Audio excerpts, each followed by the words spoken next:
Bismillah, wassalatu wassalamu ala rasulillah. Fenomena kaum pemuja akal sebenarnya sudah ada sejak zaman Nabi Nuh alaihissalam. Mereka merasa dirinya lebih cerdas, lebih berkemajuan, karena tidak asal percaya dengan apa yang disampaikan oleh Nabi Nuh alaihissalam.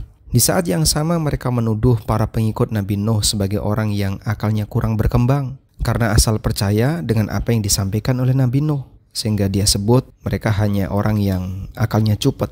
Allah Subhanahu wa Ta'ala menyebutkan tentang bagaimana ucapan kaumnya Nabi Nuh yang membangkang dan komentar mereka terhadap para pengikut Nabi Nuh alaihissalam. Di surat Hud ayat 27, Allah Subhanahu wa Ta'ala berfirman, "Faqala al-mala'u alladhina kafaru min qaumihi ma naraka illa basharan mithlana wa ma naraka ittaba'aka illa alladhina hum aradhiluna badiyar ra'yi wa ma nara lakum 'alaina min fadlin bal nadhunnukum kadzibin." Berkatalah pemimpin-pemimpin orang kafir dari kaumnya Nabi Nuh, "Ma naraka illa basyaran mithlana." Kami tidak melihat kamu melainkan manusia sebagaimana kami.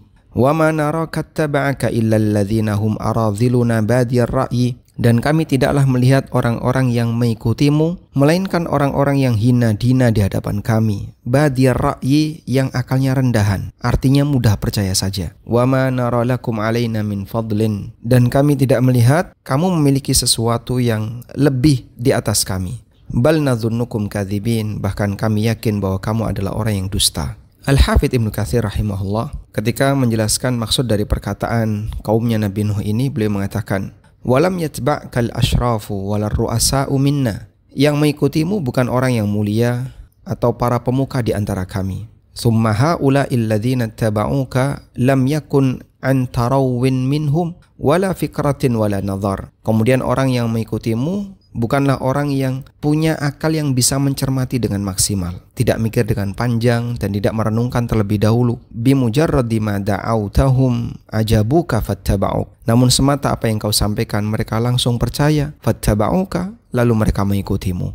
Demikianlah mereka terhalang untuk mendapatkan hidayah. Dakwah yang disampaikan oleh Nabi Nuh alaihissalam mereka tidak mau menerimanya karena merasa mereka lebih berkembang logikanya. Ada satu peristiwa yang pernah dialami oleh sahabat Khalid bin Walid radhiyallahu anhu. Pada saat sahabat Khalid bin Walid radhiyallahu anhu masuk Islam, dan beliau termasuk di antara sahabat yang masuk Islam belakangan. Beliau masuk Islam di tahun 8 Hijriyah, tepatnya di bulan Safar, setelah perjanjian Hudaybiyah. Ketika Khalid bin Walid masuk Islam, ada orang yang mempertanyakan kepada Khalid, "Aina kana akluka ya Khalid?" Di mana akalmu wahai Khalid? Kenapa kamu baru kali ini masuk Islam? Padahal cahaya kenabian demikian terang. Kenapa dulu kau tidak merasakannya selama puluhan tahun? Bahkan kurang lebih setelah 20 tahun barulah Khalid masuk Islam. Maka Khalid bin Walid radhiyallahu anhu memberikan jawaban alasan mengapa beliau bertahan dalam melaksanakan atau membela orang-orang musyrikin. Kata beliau, "Kana amamana rijalun kunna nara ahlamahum kal jibal." Di tengah kami ada para pemuka masyarakat, kunna nara ahlamahum kal jibal. Kami menganggap logika mereka itu seperti gunung. Sehingga karena Khalid menilai bahwa seperti Abu Jahal, kemudian Umayyah bin Khalaf dan orang-orang yang hebat yang ada di Mekah yang sering dijadikan sebagai rujukan untuk meminta saran, itu adalah orang-orang yang logikanya seperti gunung. Ngapain saya harus ikut dakwahnya Muhammad? Subhanallah. Demikianlah fenomena terlalu mengagumi logika ternyata bisa menjadi penghalang hidayah. Oleh karena itu, jika belakangan ini Anda melihat ada orang yang lebih simpati terhadap Syiah karena merasa tokoh Syiah lebih mengedepankan filsafat, itulah salah satu di antara contohnya.